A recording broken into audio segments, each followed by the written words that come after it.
어떤 병자가 있으니 이는 마리아와 그 자매 마르다의 마을 베다니에 사는 나사로라. 이 마리아는 향유를 주께 붓고 머리털로 주의 발을 닦던 자요. 병든 나사로는 그의 오라버니더라. 이에 그 누이들이 예수께 사람을 보내어 이르되 주여 보시옵소서 사랑하시는 자가 병들었나이다 하니 예수께서 들으시고 이르시되 이 병은 죽을 병이 아니라 하나님의 영광을 위함이요 하나님의 아들이 이로 말미암아 영광을 받게 하려 함이라 하시더라. 예수께서 본래 마르다와 그 동생과 나사로를 사랑하시더니 나사로가 병들었다 함을 들으시고 그 계시던 곳에 이틀을 더 유하시고 그 후에 제자들에게 이르시되 유대로 다시 가자 하시니 제자들이 말하되 랍비여 방금도 유대인들이 돌로 치려 하였는데 또 그리로 가시려 하나이까. 예수께서 대답하시되 낮이 12시간이 아니냐. 사람이 낮에 다니면 이 세상의 빛을 봄으로 실족하지 아니하고 밤에 다니면 빛이 그 사람 안에 없는 거로 실족하느니라. 이 말씀을 하신 후에 또 이르시되 우리 친구 나사로가 잠들었도다. 그러나 내가 깨우러 가노라. 제자들이 이르되 주여 잠들었으면 낫겠나이다 하더라. 예수는 그의 죽음을 가리켜 말씀하신 것이나 그들은 잠들어 쉬는 것을 가리켜 말씀하심인 줄 생각하는지라. 이에 예수께서 밝히 이르시되 나사로가 죽었느니라. 아멘. 나사로, 마르다, 마리아라는 3남매가 있었습니다. 예수님께서는 이 남매들을 특별히 사랑하셨습니다. 근데 나사로가 큰 병에 걸려서 죽게 되었습니다. 그래서 누이들이 다급하게 예수님께 사람을 보냈습니다. 얼마 전에도 예수님께서 병을 고치신 일이 있기 때문에 그렇습니다. 그것도 보통 병도 아니고 나면서부터 맹인된 자의 눈을 뜨시게 하는 일이 있었습니다. 누이들은 예수님께서 어서 오셔서 오빠의 병을 고쳐주기를 바랬습니다. 그러나 예수님께서는 나사로에게 가시지 않았습니다. 그 병은 죽을 병이 아니라며 하나님과 하나님의 아들이 그 일로 영광을 받으시게 될 거라며 나사로의 누이들이 보낸 사람을 그냥 돌려보내셨습니다. 그리고는 계시던 곳에 이틀을 더 머무셨습니다. 그런데 나사로가 죽었습니다. 그제서야 예수님께서는 나사로를 찾아가셨습니다. 예수님께서 나사로가 사는 마을에 가셨을 때에는 이미 나사로가 죽은 지 나흘이나 지났을 때였습니다. 나사로의 누이들이 화가 났어요. 예수님께서 거짓말을 하셔서 화가 났습니다. 예수님께 보냈던 사람이 돌아와서 말했습니다. 그것은 죽을 병이 아니라고, 하나님과 하나님의 아들이 영광을 받으시게 될 거라고 그렇게 전했기 때문입니다. 상식적으로 생각해 볼 때에도 죽어가던 사람이 나아야 하나님과 예수님께서 영광을 받으시겠죠. 당연히 오빠 병이 나을 거라고 생각했는데 죽어버렸습니다. 누이들은 예수님이 거짓말하셔서 화가 났습니다. 그리고 또 누이들은 예수님께서 너무 무심하셔서 화가 났습니다. 나사로, 마르다, 마리아 이 세 남매는 예수님을 사랑했고 예수님께서도 이들을 각별히 생각하셨습니다. 그럼 예수님이 오빠 나사로가 죽어가는데 오시지 않았어요. 오늘 말씀 한번 보십시오. 5절 예수께서 본래 마르다와 그 동생과 나사로를 사랑하시더니 나사로가 병들었다 함을 들으시고 그 다음에 자연스럽게 나와야 할 말은 무엇이었겠습니까? 얼른 달려가셨더라. 이렇게 나왔어요. 근데 뭐라고 말씀하셨어요? 그 계시던 곳에 이틀을 더 유하셨다. 이렇게 말씀을 합니다. 오빠 나사로가 죽어가는데도 오시지 않아요. 오빠가 죽어간다고 말해도 오시지 않고, 오빠가 죽어서 장례식을 치른데도 오시지 않고, 오빠가 죽어서 나흘이나 지났는데도 그 많은 사람들이 다 조문을 오는데도 예수님은 오시지 않습니다. 누이들은 예수님이 너무 무심하셔서 화가 났습니다. 그래서 예수님께서 오셨을 때 이 누이들이 예수님을 원망했습니다. 마르다는 예수님을 만나자마자 쏘아 붙입니다. 예수님께서 안 오셔서 오빠가 죽었잖아요. 그게 21절의 말씀이죠. 21절 같이 읽어봅니다. 시작. 마르다가 예수께 여짜오되 주께서 여기 계셨더라면 내 오라버니가 죽지 아니하였겠나이다. 원망하고 있어요. 마리아는 어떻게 했을까요? 마리아도 화가 났어요. 예수님이 오셨다는데도 그래서 나가보지도 않습니다. 20절 말씀 한번 보세요. 마르다는 예수께서 오신다는 말을 듣고 곧 나가 맞이하되 마리아는 어쨌다고요? 집에 앉았더라. 꼴도 보기 싫은 거예요. 그러니까 쉽게 말해서 어떤 사람이 와서 마리아, 예수님께서 마리아 당신을 찾고 계시오 이렇게 얘기하니까 이제 마리아가 기다렸다는 듯이 얼른 자리를 박차고 일어나가지고 예수님께서 뛰어갑니다. 그리고는 한 소리 내질러요. 그게 32절의 말씀이죠. 자, 주께서 여기 계셨더라면 내 오라버니가 죽지 아니하였겠나이다. 화가 났습니다. 자, 이렇게 긴장감과 갈등이 높아져 가고 있는 가운데에서 예수님께서 사람들과 함께 나사로의 무덤으로 가십니다. 그리고는 나사로야 나오너라 이 한마디로 죽었던 나사로를 다시 살리세요. 나사로와 관련된 모든 문제들이 해결이 됩니다. 그리고 누이들과 예수님의 갈등이 해결이 되죠. 오늘 얘기는 그런 거 아닙니까? 그렇게 해서 나사로와 그 누이들이 행복하게 살았습니다. 해피엔딩이죠. 우리는 마치 헐리우드 영화를 보는 것처럼 이 본문을 읽습니다. 왜 그래요? 우리는 이 풀스토리를 다 알기 때문에 그렇습니다. 예수님은 처음부터 이러실 계획이셨고 그래서 나사로가 죽을 때까지 일부러 이틀을 더 기다리셨고 나사로가 죽어서 누이들이 절망에 빠졌을 때 보라는 듯이 예수님께서 나타나셔서 죽은 자를 다시 살리시는 놀라운 능력을 보여주십니다. 우리는 이 이야기 전체를 아는 여러분 국어 시간에 배웠죠? 3인칭 전지적 작가 시점. 이 시점으로 이야기를 읽는 거예요.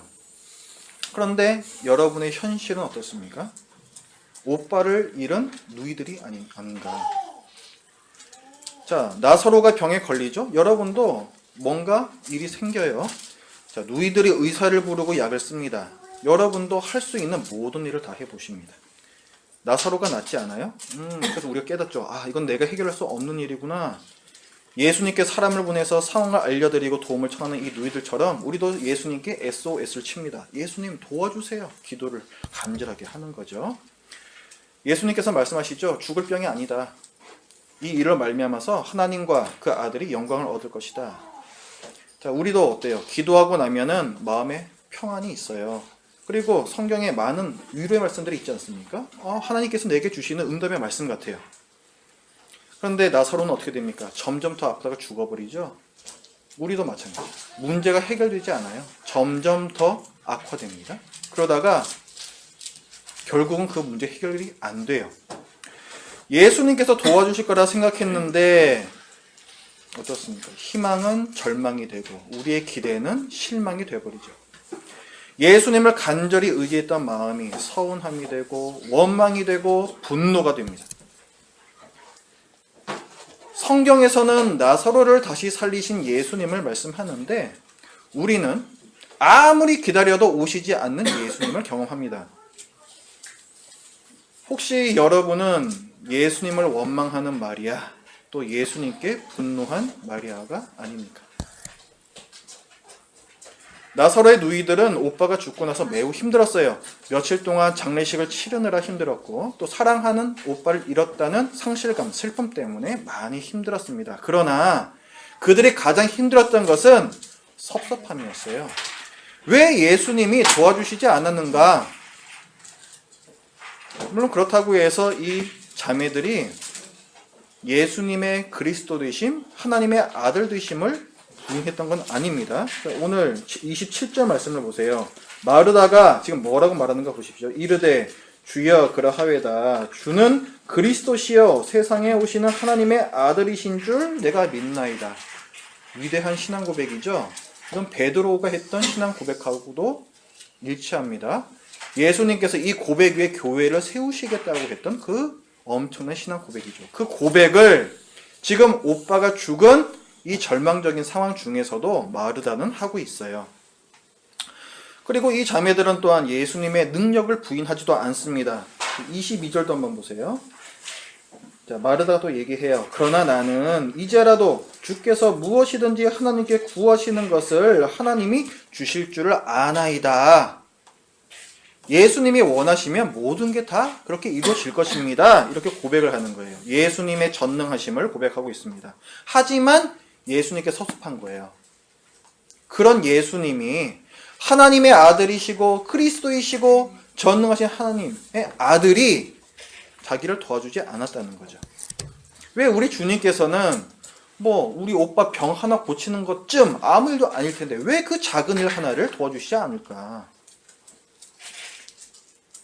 저는 기도하기가 겁날 때가 있어요. 여러분 그럴 때 없으십니까? 기도하기가 겁날 때 없으세요? 여러분은 어려운 문제가 생겨서 기도하려는데 그게 망설여질 때가 없으십니까? 저는 전에도 무슨 일이 생겨서 열심히 기도한 적이 있어요. 과연 도와주실까? 좀 긴가민가 하면서도 무엇이든지 기도하고 구하는 것은 받은 줄로 믿으라. 그리하면 너희에게 그대로 되리라. 할 수 있거든. 이 무슨 말이냐? 믿는 자에게 능히 하지 못할 일이 없느니라. 예수님의 말씀이잖아요.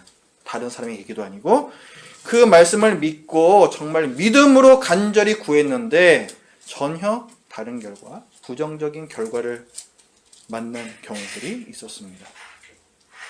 한두 번도 아니고. 그게 트라우마가 돼서 기도하기가 겁나는 거예요. 이번에도 또 내가 기도했는데 또 안 들어주시면 어떡하지?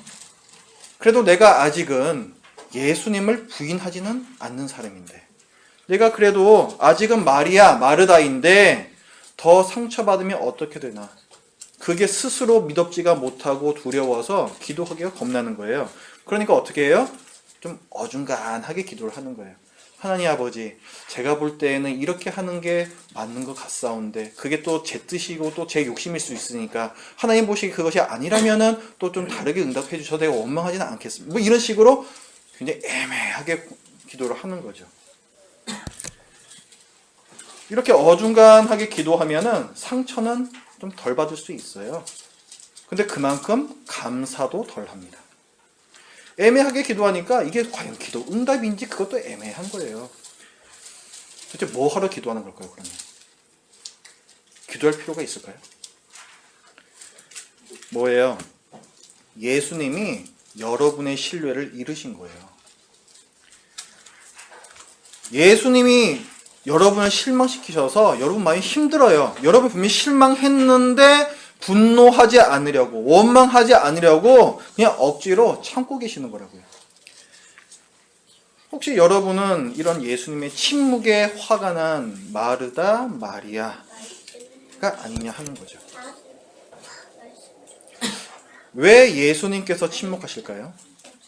오늘 사건을 한번 다시 보십시오. 자, 예수님께서는 나사로가 죽어간다는 소식을 듣고 나서 이틀을 더 지체하셨습니다. 그리고 말씀하세요. 나사로가 죽었으니 이제 살리러 가자. 이렇게 말씀하시고 출발을 하세요. 그러니까 예수님께서는 나사로가 죽을 때까지 기다리신 거예요. 예수님은 일부러 늦게 가셨습니다. 예수님께서는 나사로가 확실히 죽을 때까지 기다리신 거예요. 그리고 나서 나사로를 살리셨습니다. 자, 39절에서는 뭘 기록하고 있냐면 예수님께서 도착하니까 나사로가 죽은 지 벌써 나흘째래요. 4일이나 지났대요. 그래서 벌써 냄새가 난다고 합니다. 왜 냄새가 나요? 시체가 썩는 거죠. 분명히 죽었다는 거예요. 그런 나사로를 예수님께서 살리셨습니다. 그러니까 늦게 가신 이유는 뭐예요? 예수님께서 죽은 사람을 살리셨던 이 사실을 나중에 혹시 그 누구도 부인할 수 없게끔 하려고 하시는 거죠. 자, 나사로는 분명히 죽어서 냄새가 날 정도였고 그런 나사로를 예수님께서 살리셨습니다. 예수님은 분명히 죽은 사람을 살리신 거예요. 그럼 우리는 여기서 질문을 해야 되죠.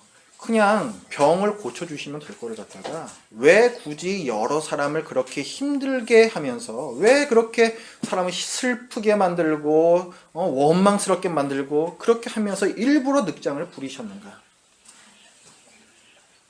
만약에 예수님께서 나사로가 죽기 전에 가셨다면 어떻게 했을까요?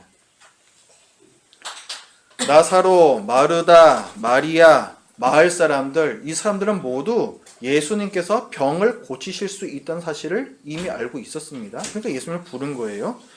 그러니까 그 상황에서 예수님께서 병을 고쳐주셨으면 그 사람들은 이미 알고 있는 예수님을 경험을 했을 거예요. 그들은 예수님에 대해서 이미 알고 있는 것만큼 밖에는 경험하지 못했을 겁니다. 당시 사람들은요, 지금의 우리만큼 예수님을 알지 못했어요. 자, 예수님께서 이 10장에서, 이 앞부분의 10장에서 말씀을 하십니다. 유대인들에게 말씀하세요. 나는 생명을 버릴 권세도 있고 다시 얻을 권세도 있다. 그러니까 나는 하나님의 권세를 갖고 있다는 말씀을 하세요. 또 내가 영원한 생명을 줄 수 있다. 아무도 그것을 빼앗을 수 없다 말씀하세요. 생명의 주관자, 내가 바로 그 사람이야. 내가 바로 하나님의 아들이야. 그걸 갖다 말씀을 하시는데 유대인들은 믿질 않아요. 우리는 믿지만 그 사람들은 믿지 않습니다. 뭐라고 반응을 해요? 저 미쳤구만. 이렇게 반응해요.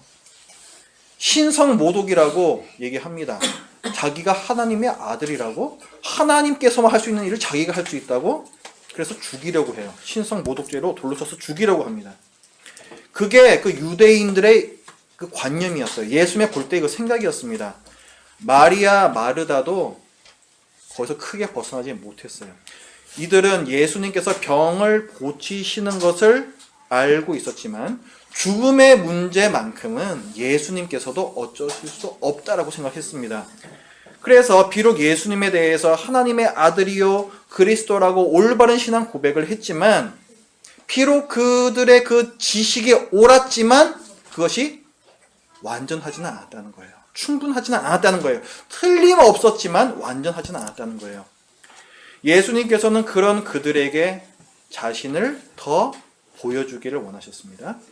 자, 나는 부활이요 생명이다. 나는 죽음의 문제를 해결할 수 있다. 나는 너희들이 그것을 알기를 원한다. 그것이 오늘 본문의 25절과 26절 말씀이에요. 같이 읽습니다. 시작. 예수께서 이르시되 나는 부활이요 생명이니 나를 믿는 자는 죽어도 살겠고 무릇 살아서 나를 믿는 자는 영원히 죽지 아니하리니 이것을 네가 믿느냐? 아멘. 예수님께서는 이것을 알려주기를 원하시는 거예요.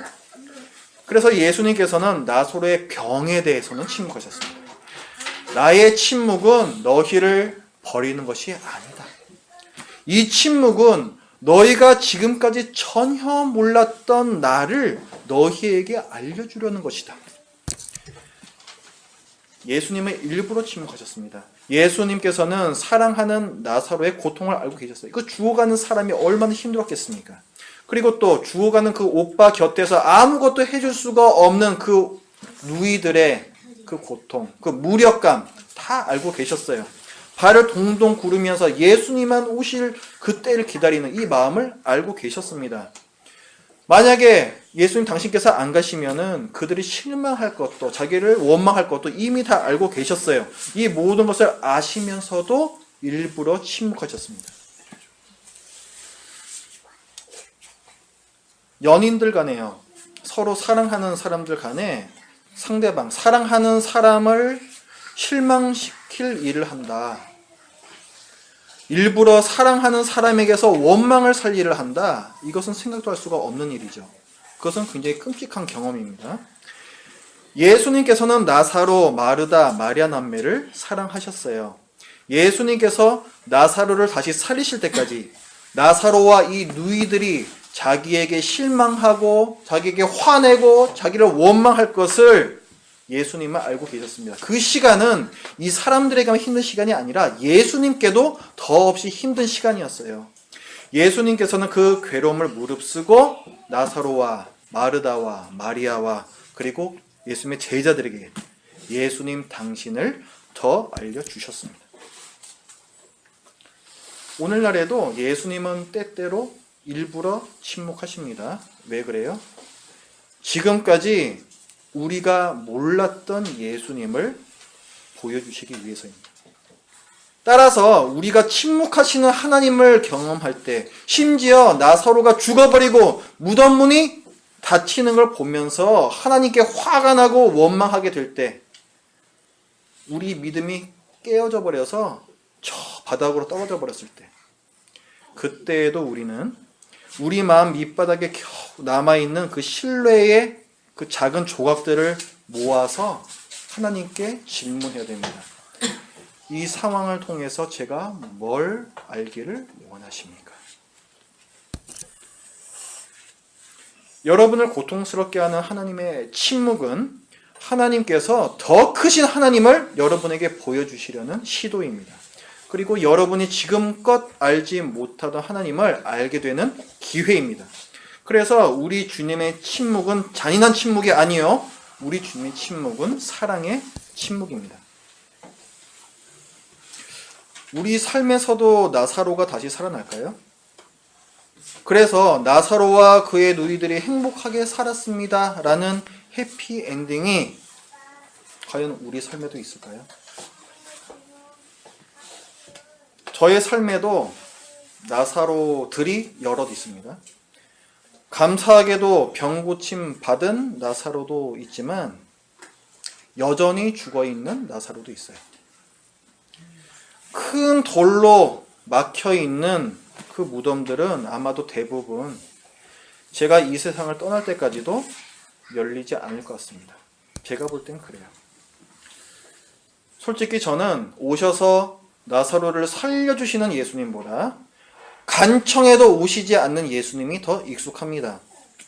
그러나 저는 화가 난 마리아, 원망하는 마리아로 살지는 않을 거예요.